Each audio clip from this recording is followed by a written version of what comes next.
হয়ে গেল। এবার লাগাবো দার্জিলিংয়ের কমলা। এবার মাটিটাকে ভরাই করব।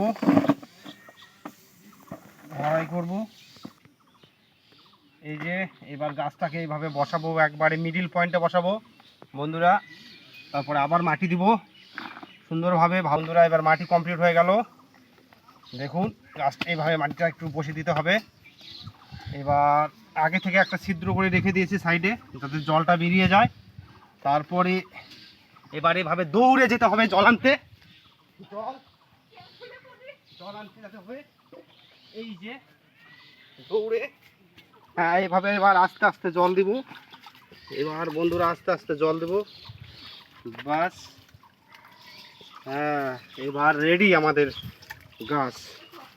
ভালোবাসলে অনেক ফল হবে সামনে, মালটার মতো আমার ফল দিবে, সুমিষ্টি ফল। তাই বন্ধুরা।